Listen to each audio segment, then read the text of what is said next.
교우들이 중국을 방문했던 분들의 얼굴이 다 아마 기록이 되어 있는 걸 봅니다. 제가 이 두 가지 사진 중에 내가 잊지 못한 거는, 하나는 제가 아파가지고 병원을 막 급하게 실려갔는데 산소호흡기를 끼는데, 산소호흡기가 병원에 중국이 얼마나 참 나쁜지 베개 같은, 그냥 이런 베개 덩어리 같이 산소를 넣어가지고 그걸로 공급을 해주는 거예요. 제가 아까 누워서 그때 정말 죽는 줄 알았습니다.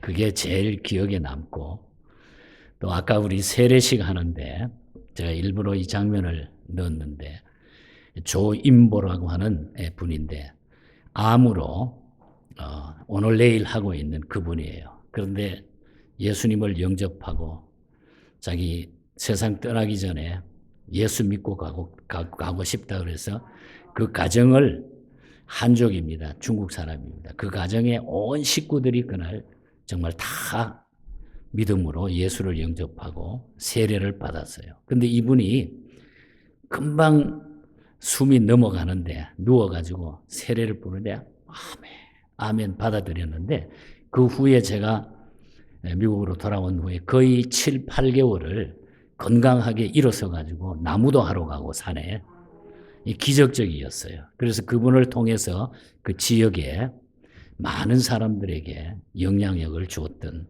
이런 일들이 있었습니다. 정말 하나님의 은혜가 아니면은 우리가 할 수 없었던 그런 일들. 요 최근에 제가 작년 가을에 가서 찍었던 그 안수식, 그 곤명의 신학교에 그 어린 아이들이 모여가지고 예배를 드리고, 그 안수 받았던 그 양충강 이 목사는 그 제 옆에 서서 통역하던 그 여자분이 바로 그 양충관 목사의 부인입니다. 묘족입니다. 키가 쬐끔해요, 다들. 저하고 섰을 때 이만큼 아주 작게 보이잖아요. 이 묘족들인데, 이 양반이 어떻게 배웠는지 우리 한국말을 배워가지고 한국말을 통역을 하는 거예요. 그러니까 묘족입니다. 우리 한국 사람보다 한국말을 더 잘하는 거예요. 얼마나 참 귀한 분들이 곳곳에 심겨져 있는지. 그래서 아마 제가 가을에 가면은 내년에 또 한 가정, 짱찐이라고 하는 그 가정, 또 목사 안수를 세워서 그 두 사람이 그 신학교를 지키면서 앞으로 계속 교육을 해 나갈 그런 그 계획을 가지고 있습니다.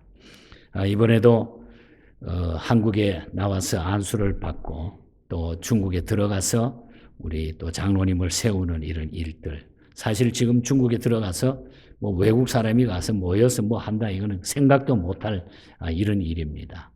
그러니까 저희들만 할 수 있도록 하나님이 어떻게 길을 열어주셨어요. 이번에도 어떻게 될지 모르지만 저는 제가 남은 생에 그냥 제가 하나님 앞에, 하나님 뭐 언제 데려가시든지 저는 그냥 이 복음을 위해서 어떻게 되든지 저는 그냥 그렇게 살겠습니다 하고, 제가 걱정하지 않고 가기 때문에, 저는 하나님을 믿기 때문에 하나님 지금까지도 지켜주셨는데 지켜주시리라고 분명히 믿습니다.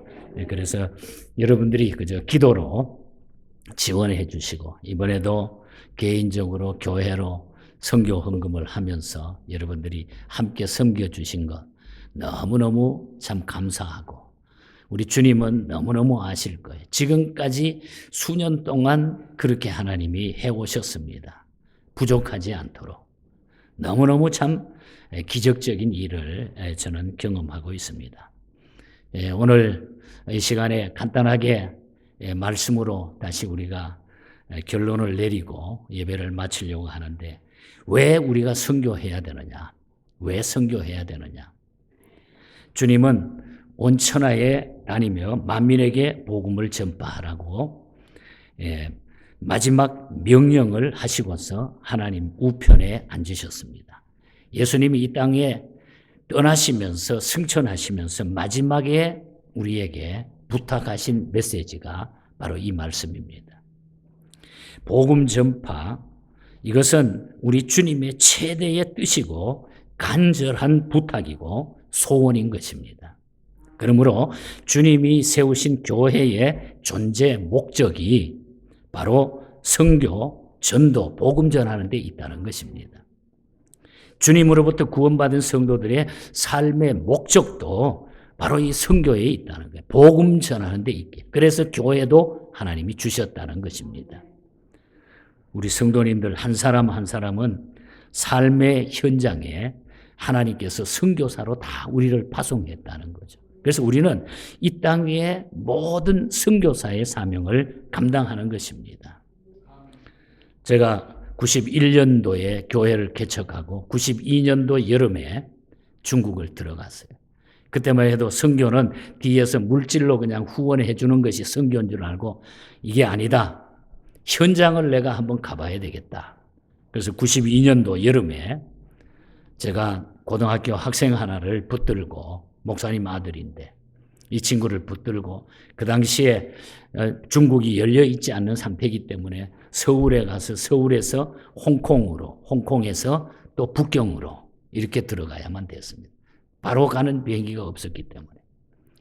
그 고등학교 학생이 지금은 우리 CRC 교단의 목사가 돼서 지금 훌륭한 중령을 탄 우리 군목으로 지금 교단 목사로 지금 섬기고 있어요.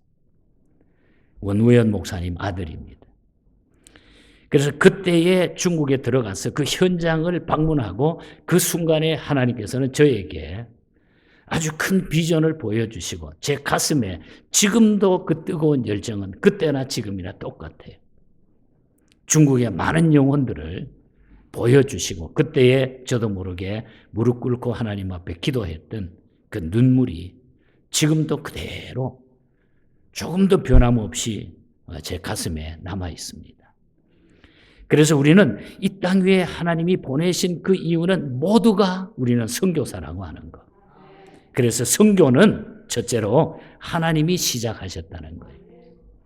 리빙스톤이라고 하는 분은 그런 이야기를 했어요. 하나님은 한 분밖에 없는 독생자를 선교사로 만드셨다.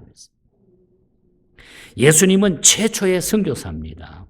하나님은 저와 여러분을 구원하시기 위해서 독생자 예수 그리스도를 이 지구촌에 이 땅에 선교사로 파송해 주셨다는 거죠. 하나님이 세상을 이처럼 사랑하사 독생자를 주셨으니 하나님께서 예수 그리스도를 지구촌에 보내신 일이야말로 하나님이 저와 여러분 모든 민족을 향해 뜨거운 사랑의 증거라고 하는 것. 그래서 선교는 사람이 시작한 것이 아니라 우리 하나님이 먼저 시작하셨다. 그래서 선교의 근본 정신은 하나님의 사랑이라는 거예요. 하나님의 사랑.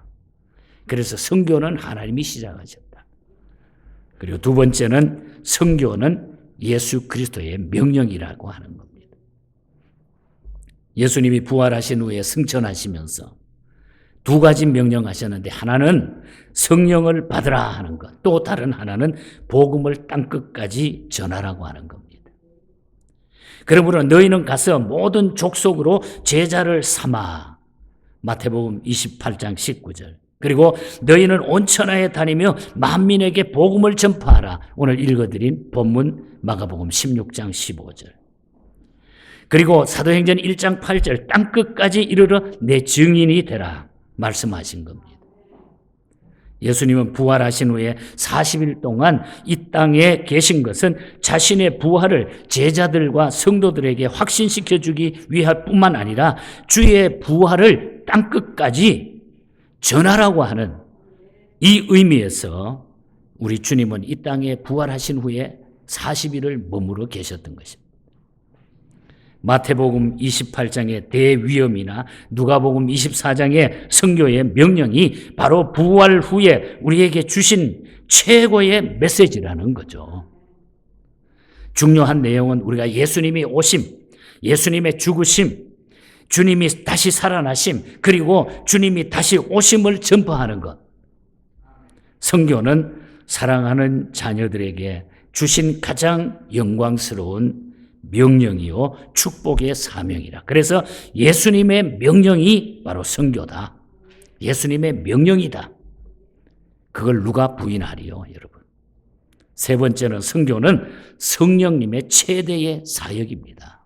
최대의 사역이 선교라는 거죠. 조나단 틴델이라고 하는 분은 네팔 선교사로 떠나면서 다음과 같이 말을 했습니다.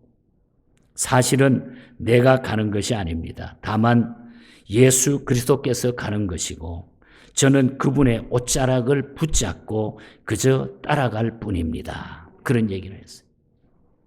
주님이 내 앞에 서서 가시고 나는 그분이 모든 것을 하시리라고 믿고 기대하고 따르는 것. 성령님의 최대 사역. 다시 말하면 우리가 순종만 하면 성령님께서 그 일을 함께 해 주신다는 거죠. 성령님이. 저는 이 사실을 믿고서 언제나 제 마음속에 겁이 없는 마음을 하나님이 주셨어요. 주님이 하시는 일 나는 따라가면 된다. 주님이 하시는 일이고 나는 따라서 하기만 하면 된다. 이것이 저의 선교에 가는 길입니다. 주님이 함께 하시니까 성령님이 나를 인도해 주시니까 나는 따라가겠다. 오직 성령이 너에게 임하시면 너희가 권능을 받고 예루살렘과 온 유대와 사마리아와 땅끝까지 이르러 내 증인이 된다. 예수의 증인이 되게 하시는 이는 성령님이라는 거죠. 성령님. 그래서 이 성령님이 선교사를 파송하시며 성령님이 계속 선교하게 하신다. 그래서 우리는 성령님의 선교는 불가분 선교와 하나님의 명령의 불가분 관계다. 그래서 선교는 성령님의 최대의 사역이다. 언제나 나는 거기에 따라가기만 하면 되고 성령님이 나를 이끌어 주신다. 그러니까 우리가 약해질 필요가 없다는 거예요. 그리고 네 번째로는 제가 5가지를 이야기하려고 합니다. 네 번째는 최대의 선교의 교회의 최대의 사명은 선교라고 하는 겁니다. 선교는 하나님이 시작하셨고 예수님이 우리에게 명령하셨고 성령님이 감당하십니다. 그래서 교회는 예수님이 자기의 피로 사신 몸이기 때문에 교회가 해야 될 최대의 사명은 예수님을 증거하는 것이고 전도하는 것이고 선교하는 것이라는 거예요. 윌리엄 위틀리는 교회의 존재 가치가 정당화될 수 있는 길은 교회가 선교의 책임을 다하는 데 있다 그랬습니다. 오스날드 스미스는 전 교회에 가장 시급한 일은 전 세계에 복음을 전하는 일이다. 선교하지 않는 교회는 화석처럼 되고 만다 그랬어요. 교회는 선교를 하나의 사역으로 생각해서 하면 더욱 좋지만은 안 해도 괜찮다는 식으로 생각하면 절대로 안 된다는 거죠. 교회는 선교를 하면 살고 선교하지 않으면 죽는 겁니다. 그러므로 선교는 아무리 강조해도 그것이 더 강조될 수가 없네요. 계속적으로 우리가 외쳐야 되고 우리가 실천해야 된다고 하는 것. 교회의 최대의 사명은 바로 선교에 있다. 이거 이상 중요한 일이 없다는 거죠. 끝으로 5번째로는 선교는 개인이나 교회에 영적으로 큰 축복을 가져다주는 능력을 주시는 것을 우리가 확실히 믿자 이 말이에요. 믿으라는 거죠. 주님은 우리에게 분명히 명령하셨고 축복의 약속을 하셨습니다. 너희는 먼저 그의 나라와 그의 의를 구하라. 뭐라 그랬죠? 그리하면 이 모든 것을 너희에게 더하시리라. 교회나 개인이 복음을 전하면 하나님이 참으로 기뻐하시고 우리에게 전도의 문을 열어주시기에 더 큰 우리는 사용됨을 받고 전도로 인해서 교회가 또 개인이 큰 복을 누리게 된다는 것입니다. 우리 교회가 지금까지 어려운 가운데 이 어려운 환경 가운데 이 일을 감당하게 하신 것은 우리가 그 일을 따라 했기 때문에 하나님 앞에 순종하며 왔기 때문에 이것이 가능했다고 저는 분명히 믿습니다. 그래서 여러분들 우리는 선교하게 되면은 우리의 가정도 교회도 하나님은 책임져 주십니다. 지금까지 목회하면서 우리가 어떤 일을 주의 일을 하는 데 있어서 절대로 물질이 먼저가 아니었어요. 우리의 뜻이 하나님 앞에 확실하게 내려지면은 하나님 앞에 순종하면 거기에 필요한 것은 하나님이 언제나 주셨던 것입니다. 언제나 주셨어요. 어떻게 그 많은 일을 우리가 감당할 수 있었을까? 하나님의 일이기 때문에 가능했습니다. 가끔 여러분의 마음이 좋은 쪽으로 동하게 될 때, 성령님이 나를 통하여 일하시는구나. 자랑할 것도 없어요. 성령님이 나를 통해서 이 일을 진행하시는구나. 그렇게 생각하면 우리는 마음에 기쁨이 오고 하나님의 능력이 그때부터 충만해지는 겁니다. 그래서 우리는 이기주의 삶을 다 정리하고 남은 생애 동안 우리가 이타주의로 사셔야 돼요. 다른 사람을 위해서, 주의 복음을 위해서 남은 생에 그렇게 살다 보면 하나님이 거기에 필요한 건강, 은혜를 하나님은 더 허락해 주시는 줄 믿습니다. 33년을 돌아볼 때에 직간접적으로 하나님이 동참하고 하나님이 함께 하시고 또 거기에 성도들이 함께 하시고 또 어떤 사람은 그 일을 통해서 변화되고 어떤 귀한 것을 경험했던 이런 순간순간들이 너무 많이 있었어요. 이것은 선교는 하나님이 하시는 일이기 때문인 줄 믿습니다. 그래서 예수님의 구원을 우리가 전파할 때에 주님은 그 크신 능력을 우리에게 주신다. 능력 있는 그리스도인의 삶은 복음을 전하는 데 있다. 힘있고 건강한 그리스도인, 힘있고 건강한 교회가 되기 위해서는 복음을 전하는 일에 최선을 다해야 되는 것입니다. 크로스비가 어떤 집회에서 간증 설교를 했습니다. 자기가 너무 하나님 앞에 은혜를 받고 간증 설교를 합니다. 그때 한 청년이 그 크로스비의 간증을 듣고 너무너무 은혜를 받았어요. 그래서 간절히 청년을 위해서 크로스비가 끝나고 기도를 해줍니다. 그때 청년이 이제 천국에 돌아가신 어머니와 제가 만날 수 있는 확신이 생겼습니다. 나도 하나님의 자녀로 천국 백성이 되었기 때문에 어머님이 나를 위해서 그렇게 기도하고 원했는데 내가 어머님 살았을 때에 그렇게 못 살았는데 이제 내가 돌아가신 어머니를 천국에서 만날 수 있게 돼서 내가 너무너무 감사합니다. 그런 고백을 했습니다. 그래서 크로스비는 집에 돌아오는 마차 안에서 그 청년의 이야기를 들으면서 단숨에 찬송시를 하나 써 내려갑니다. 저 죽어가는 자 다 구원하고 죄악과 무덤서 건져내며 죄인을 위하여 늘 애통하며 예수의 공로로 구원하네. 주 반대하는 자 불쌍히 여겨 참회개할 때를 기다리네. 열심을 다하여 인도해보세. 예수를 믿으면 다 살겠네. 예수 전하는 거, 예수 믿는 것이 얼마나 귀한 것인가를 크로스비는 자기가 간증을 통해서 청년이 회개하고 주의 백성이 되는 것을 통해서 그런 가슴 뜨겁게 느끼면서 이 찬송을 우리에게 선물했던 겁니다. 저 죽어가는 자 다 구원해야 우리의 본분을 다하리니 예수의 구원을 전파할 때에 그 크신 능력을 다 주시네. 저 죽어가는 자 예수를 믿어 그 은혜 힘입어 다 살겠네. 우리의 본분을 다하니 예수의 구원을 전파할 때에 그 크신 능력을 주시네. 여러분, 우리가 이 복음을 전하면 주님은 우리에게 큰 능력을 주시는 것입니다. 오늘 이 선교주일에 다시 한번 우리가 헌신할 것은 복음 전할 때에 나에게 능력이 생기고 하나님의 축복의 문이 열리고 나의 기쁨이 충만하고 내가 이 땅 위에 충만한 행복한 삶이 이루어진다. 이것을 믿으면서 여러분 남은 생에 내가 어떻게 할까? 내가 나이가 들어서 선교 지역에 못 간다 할지라도 기도하는 거예요. 기도하는 거예요. 내 이웃을 위해서, 옆에 분을 위해서, 자녀들을 위해서, 이것을 위해서 지금까지 아직까지 이 땅에 우리를 남겨주셨어요. 남겨주셨어요.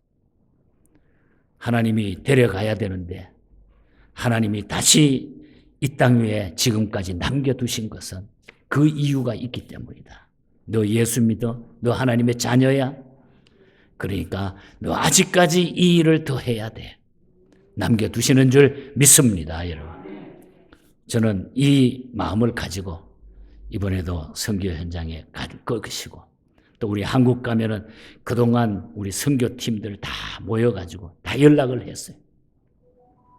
모여서 예배를 드리면서 또 우리 목사 안수식을 하면서 한 주간 모여서 또 중국의 목사님들 나와서 훈련을 시키면서 또 중국에 들어가서 또 교회를 방문하면서 이런 일을 할 계획입니다. 기도해 주시기 바랍니다, 여러분. 이 일은 우리가 함께 하는 것입니다.